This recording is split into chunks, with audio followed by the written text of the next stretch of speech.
The movie opens up in the year 2012, in a small neighborhood in London. People are going about their daily lives, and everything seems to be normal. Just then, an elderly woman, Maeve, senses something in the area and stops. She seems worried, as if she has felt an external force. One of the neighbors, Trish, asks Maeve if she is alright, but the old lady mentions that it's happening again. Out of nowhere, she rushes to the nearby kids and orders them to get inside their homes. The neighbors are perplexed, as it is a perfectly normal day, with no signs of any danger. But Maeve keeps saying it's happening again. Meanwhile, we are shown the poster of a missing girl, signaling that she was abducted not so long ago. As Maeve is trying to convince her neighbors, Trish's daughter Chloe watches everything unfold from her room across the street. She is singing her favorite song, which talks about the bird, kookaburra. She then sits on her desk and starts sketching a picture of one of the neighbor boys who is playing outside. Surprisingly, as soon as she finishes the sketch, the boy vanishes into thin air, as if he has been teleported.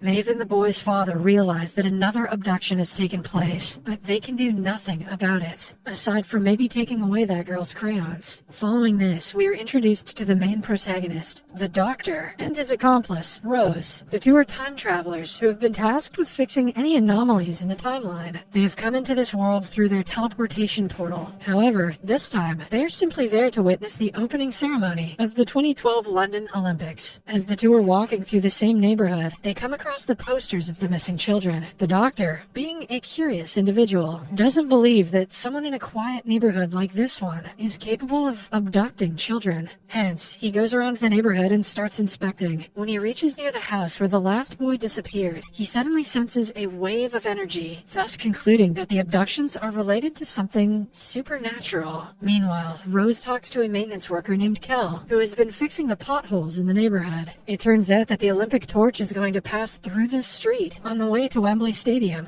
On the other hand, the Doctor gets into trouble for snooping around someone's house like a thief. Rose and Kel rush to help him out, while Maeve and Trish arrive to defuse the commotion. Once everyone is gathered, the Doctor takes out his police badge and mentions that he is a detective sent by the government to solve the missing children's case. When he asks if anyone has any information about the abductions, Maeve steps forward and reveals that an external force is taking the children away, and she can feel them. The group ignores how sus that was and continues discussing. As they do, Chloe can again be seen, watching everything from her room. She notices a cat and gets back to her desk to start sketching. While she is at it, her mother Trish comes into her room and tries to talk to her. However, the little girl acts unruly and orders Trish to go away as she is busy. Go get my Pop-Tarts and juice. We also see several sketches of her wall, indicating that she has been doing this for quite some time. Outside, the Doctor and Rose come across the cat and start playing with it. However, as soon as Chloe finishes her sketch, the cat enters a small box, as if it is being called. Surprisingly, it vanishes inside the box, leaving the Doctor and Rose stunned. That was some Schrödinger shit. In the next scene, as Rose is investigating the neighborhood alone, she hears a strange noise coming out of one of the houses. Although hesitant, she opens the door, and a large supernatural-looking ball jumps at her. Fortunately, the Doctor arrives in the nick of time and neutralizes the ball, hence saving her life. Later, the two take the strange ball to their lab to find out its composition. After a bit of research, the Doctor finds out that the ball is actually made of graphite, the same substance that is found in an HB pencil. He also gets to know that the ball is charged with ionic energy, and that is why it came to life. With all the information, the Doctor concludes that the ball is just a pencil scribble, which was thrown away after the sketch became useless. Hearing this, Rose chips in with her theory that whoever is making the sketches has the power to either create or erase things from Earth. She also suspects Chloe, as the little girl is the only one who doesn't come out of her house, and looks weird all the time. Harsh. The following day, the two arrive outside Chloe's house to meet her, but they are stopped by Trish, who mentions that her daughter is busy. She also looks scared, as if she is hiding something. The Doctor senses this and promises to help her daughter, and this time, Trish agrees. After letting them in, Trish reveals that Chloe has been acting strange for the last couple of months. She never leaves her room, and scribbles random sketches all day long. Trish also mentions that her husband died a year ago, and they're happy about it, since he was a very bad person. As the three continue discussing, Rose asks for a bathroom break and heads upstairs. There, she notices Chloe getting outside her room and quickly hides. After the little girl is out of sight, Rose heads into her room and notices the weird sketches on the wall. She also hears an unusual noise coming from the closet. When she opens it, she is taken aback to witness a talking entity. The entity is a scary-looking sketch made on the wall, and it keeps on saying, "I'm coming." Okay.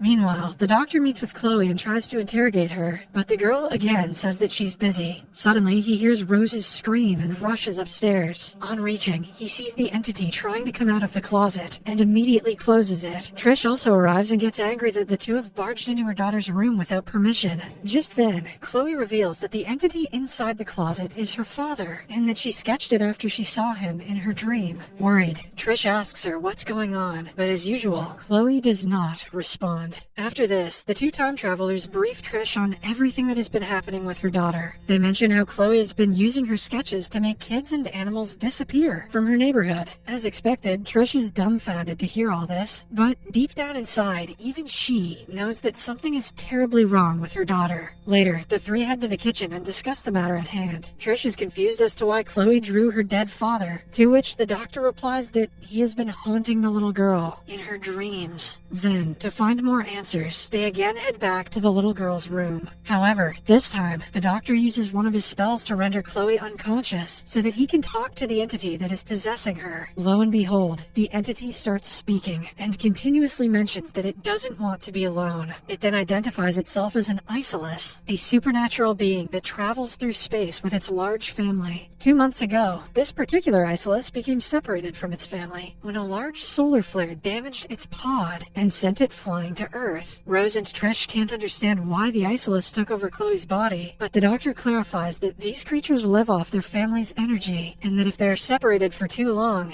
they will die. The Isolus befriended Chloe because she had a troubled childhood and is lonely, just like it is. The Isolus has also caused Chloe to draw a life-sized, exaggerated figure of her late abusive father. He further mentions that the Isolus will continue kidnapping children and other animals until it can match the numbers of their large family. Rose asks about the number, and the doctor replies, 4 billion. This means that the Isolus will keep using Chloe to kidnap children until it has 4 billion family members. Chloe should just draw a bunch of rats and murder hornets. That would be a win-win-win. Just then, Chloe's father's entity inside the closet starts banging on the door. At the same time, Chloe starts having a panic attack, as if her father is attacking her mentally. With time running out, the doctor tells Trish to think of something that can calm her daughter down. Not knowing what to do, Trish starts singing the Kookaburra song, and fortunately, it works. The entity goes silent, and Chloe comes back to life. After a while, the doctor and Rose head out to look for the pod that brought the Isolus to Earth. The plan is to repair the pod so that the Isolus can return to its original family. Surprisingly, Chloe is following them everywhere they go. Later, the two head back to their lab and start creating a device that can track the heat movements of the pod and reveal its location. The task is not easy, but using his incredibly complex brain, the doctor prepares the device and finds out that the pod is hiding somewhere in the same neighborhood. However, just as they enter the area through their teleportation portal, the doctor and the portal disappear into thin air. It turns out that Chloe has sketched the doctor as he was becoming a major obstacle in her plans. Now, with her master gone, Rose has to solve the case alone.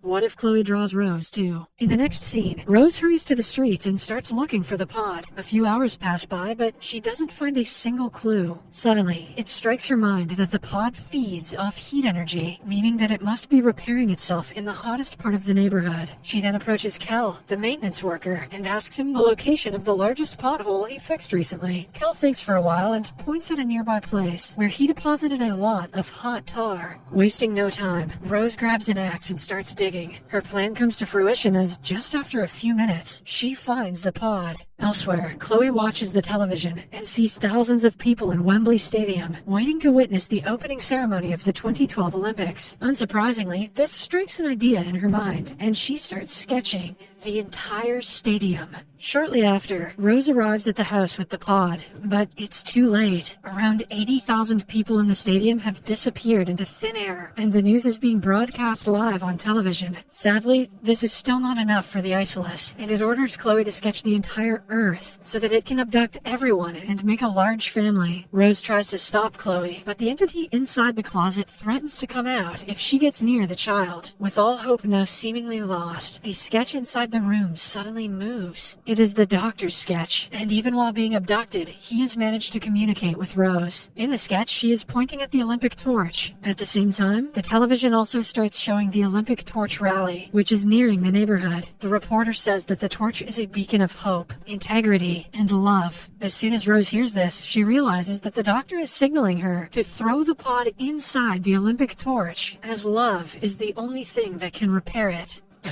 She immediately heads outside and joins the large crowd that is waiting for the Olympic rally to arrive. Once she sees the torch, she throws the pod into the air, and it lands exactly at the right spot. With this, the Isolus inside Chloe's body realizes that the pod is about to be fixed and decides to return home. After it leaves her body, Chloe returns back to normalcy and hugs her mother. The other abducted children also start reappearing, and even the entire Wembley Stadium is filled with the previously abducted spectators. Rose celebrates her victory with Kel, but when the doctor does not reappear, she becomes worried. Just then, she hears a monstrous scream from Chloe's house and rushes to it. It turns out that the Isolus had left a small amount of energy behind, and using it, the entity from the closet has come out. It has trapped the mother-daughter duo inside and is coming to finish them off. Rose, realizing that the entity is merely a lump of energy, tells Chloe to stay strong and sing her favorite song. Although scared, the little girl starts singing the Kookaburra song, and her mother joins in too. The plan works, because the demon can't stand the sound of their singing, and it is pushed back inside its world, forever. In the final scene, the television shows that the man carrying the Olympic torch is exhausted and injured. Just as he is about to reach the Wembley Stadium, he collapses to the ground. Surprisingly, the doctor pops up out of nowhere, carries the torch, and heads to its designated destination. As the crowd and the entire world cheers on, he climbs up the stairs of the stadium and lights the Olympic flame.